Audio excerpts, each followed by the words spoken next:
Hi everyone, it's Emily from the Art House again, back with videos for lockdown to try and keep you busy and creative. I'd like to talk to you today about doodling. I know doodling sounds a bit silly. It's something we do when we're sort of on the phone or trying to listen to a class or something and we don't know what to do with our hands, but it can also be something that is really, really relaxing.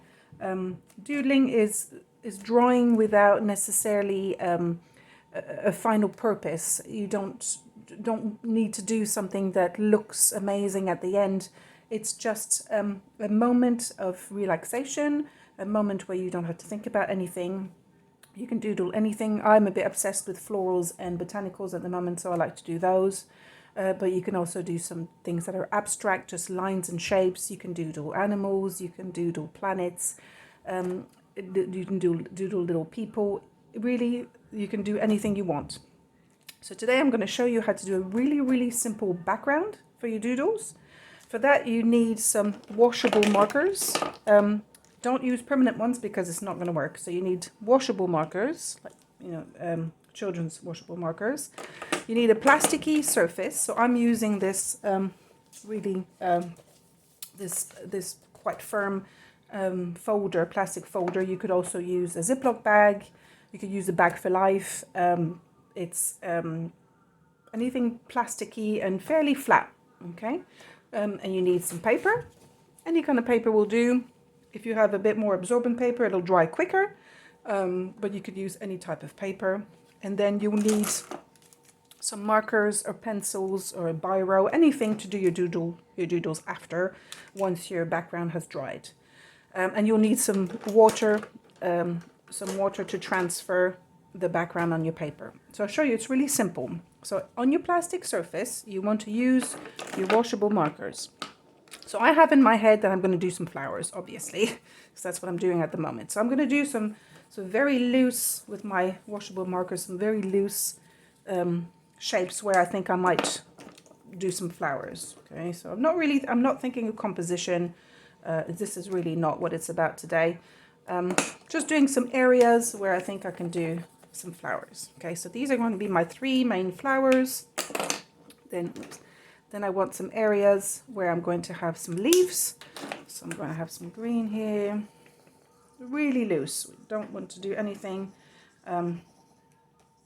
serious at this point, or at any point during this bit.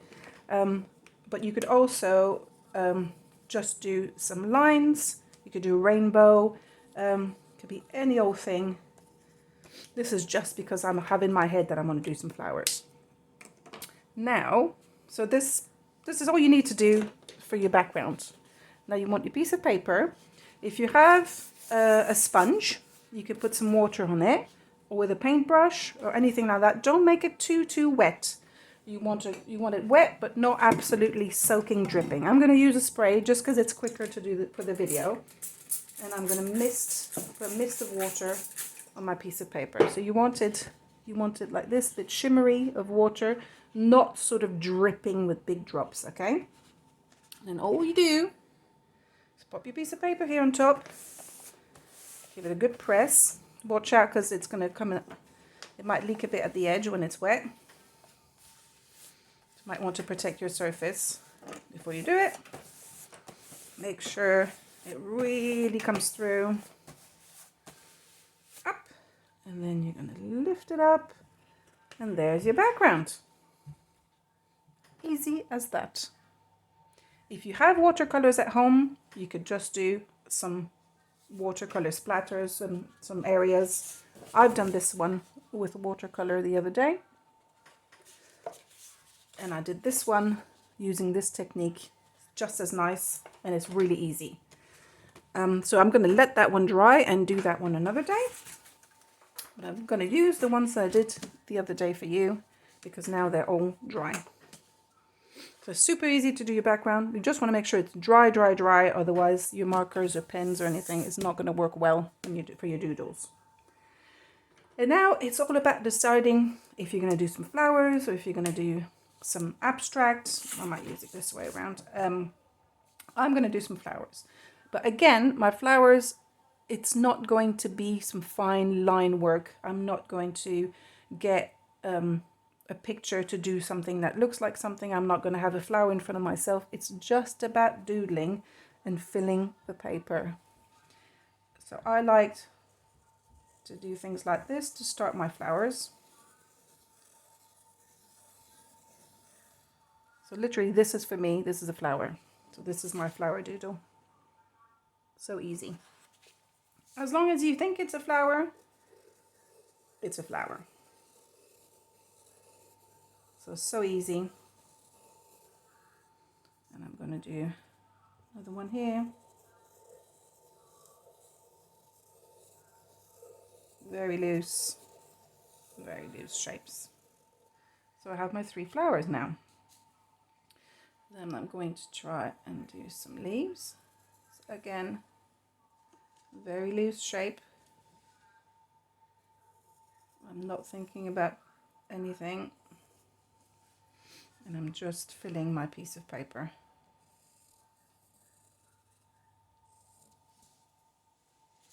I'm going to get this guy to go this way. And I like to, when I'm doodling, I like to hold my pen quite high. So I'm not up close trying to make some details. I hold it up high. And so I don't worry too much about doing this perfectly. This is not what it's about.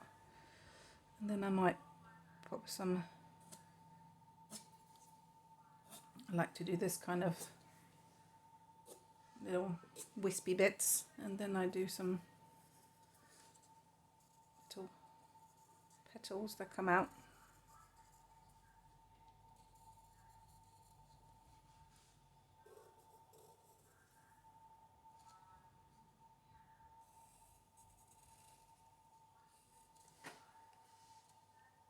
And then here I might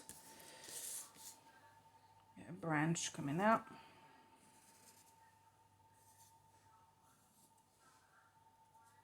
And then I might do some smaller flowers here. Again, very loose.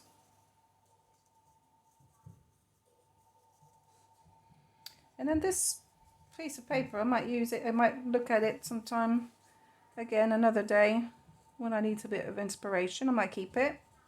I might cut a bit out and use it as collage material for later.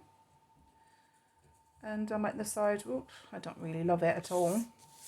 And I might just use it as scrap paper to practice on some colours when I want to colour mix and see what it looks like. But I usually keep them.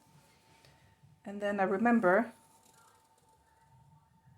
how it made me feel to do this. I like to then add some small details. Sometimes I'm just going to add some dots to fill in some space. I might use, I've got this white sort of roller ball. I don't know what they call it. Uni ball. That's quite a fun one to use. I'll do some white dots. I'll do some lines on my leaves like that.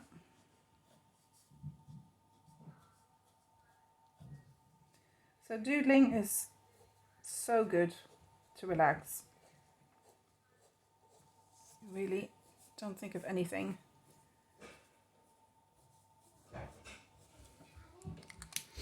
And then, so this is something that I would do more floral type of thing. Okay. But you can also do very abstract. So I like to do these lines like this because it gives me sort of like a mini canvas every time to do a different pattern. So I like to use all the different sections to do different patterns. Yeah. I like to do lines like this, using, again, holding my pen at the tip, at the far end, going every which way. making the overlap, a bit like a river. I really do like that one. And then at some point I might get a thicker one. You can do this, I've got these special markers, obviously from the studio and things, but you could use a simple pencil, a colouring pencil, just a pen that you would use for your schoolwork, something you've got in your kitchen drawer, or a marker. You can use you could also use a thicker black marker or things like that, but you won't sort of have that more fine look to it. But sometimes you might want to have a thicker line like this. I like to add a thicker line in my thin lines. I like a bit of variety. So you've got that. Then I might do some dots. I do like a dot.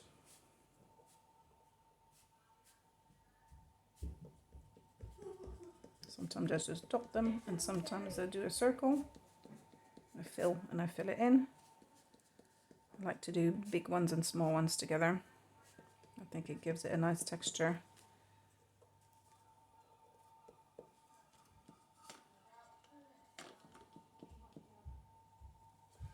And then I also like really thin lines going up.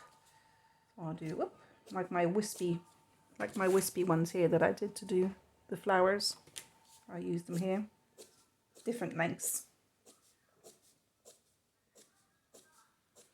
And sometimes I stick them close together, and sometimes I put them far apart, and I follow the line of my green section that I've done here.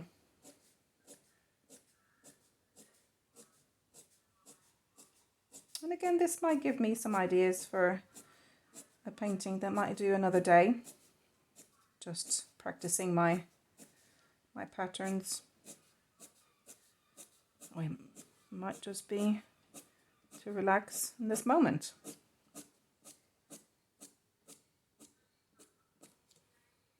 That's quite nice. I might have as well a gold. I do like using my gold. This is my little box of beautiful markers. Let's use some gold. What can we do? Well, I also like a crisscrossy one, so I'll do this, not X's, but lines that will crisscross every which way.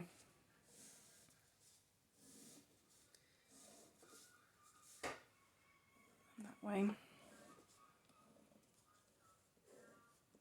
Hope you can see the gold well enough on the video. I do like gold. I tend to add gold to everything I do. Just makes it fancy. So I do like these. I like to mix the round shapes, but then the more geometric shapes. And then I also like to do something that will follow the line of the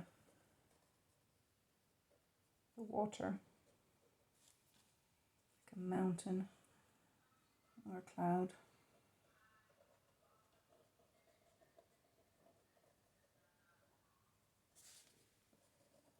Like that. And then I might do just some straight lines to follow here. I've got the pink and the blue that overlap here. I quite like that bit, so I'm going to follow it with some very thin lines.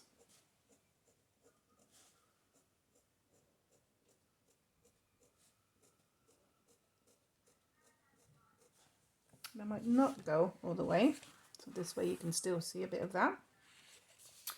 And then these little white areas that I've left, I might accentuate these by just doing an abstract shape around them. You might end up doing something that you think is really pretty. You might just put it in a frame. Why not? Why not?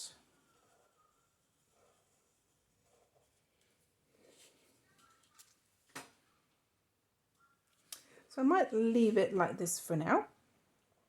Just wanted to give you an idea of what the doodle is. So these are my flower doodles, my botanical doodles. I'm just going to add maybe a little branch here with some leaves to it. And again, my leaves don't look like any proper plant that exists in nature. This isn't what this one is about.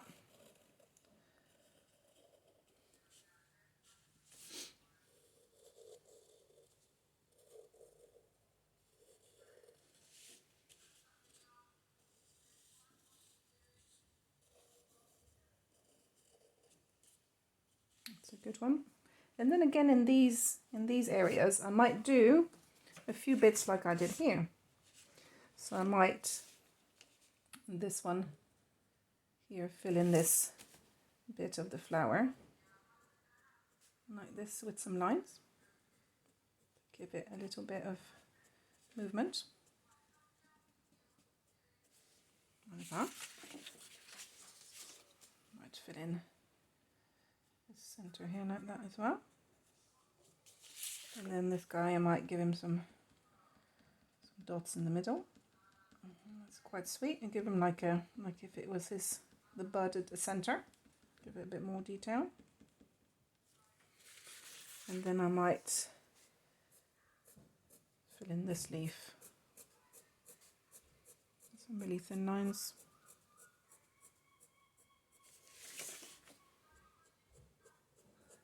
Like that.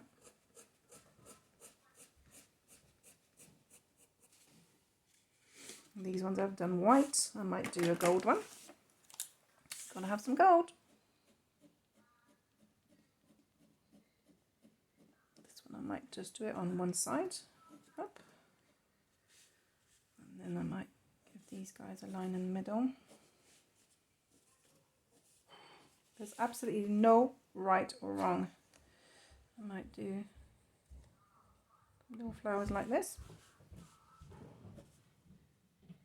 And you can fill it as much as you want, because this is not an exercise of composition. It's just about using movement and just clearing your head, really. At some point, you've got to clear your head. Maybe I'll continue doing a few circles like this around thicker ones. These are great pens, these Posca ones. They're a bit expensive, but I tend to try and see if I can find them on sale sometimes. They're really good. There you go. So this is my easy doodle. See, and the one that I've just done with you is almost dry. This is a very cheap watercolor paper from Wilkinson's. I wouldn't use it to do a proper watercolor piece, but for this is perfect because it absorbs it really quickly. You can also, if you want more texture, once it's wet, once it's dried a little bit, but it's still wet, you can sprinkle some salt on it, and then it will absorb some of the marker or the watercolor that you're using. It'll make some really, really nice texture, and then you can build your doodle off of those. So salt is a great, great way to make texture. Or a bit of cling film as well. You can stick some cling film on your colour and then leave it until it's completely dry. Take it off, and again it will give you lovely shapes to fill in with different patterns. So salt and cling film, great way to add some texture with either the marker and water, that works fine, or with watercolor if you have some. Doesn't have to be expensive watercolor, it can be anything cheap from Panand or Wilco's or anything. If you're going there to buy some essentials things, you can grab one quickly. If you don't, washable markers and water works absolutely fine on a plastic surface. And just doodle away. 5 minutes, 10 minutes a day. Don't have to do more. Just clear your head, cup of coffee, juice. It's snack time. If you're homeschooling, well, we're all homeschooling, but when you have your break and you want to clear your head, you can do that. Adults, kids, anybody, we can all do it. Well, I hope you enjoyed it, and I will see you soon in our next video. Bye.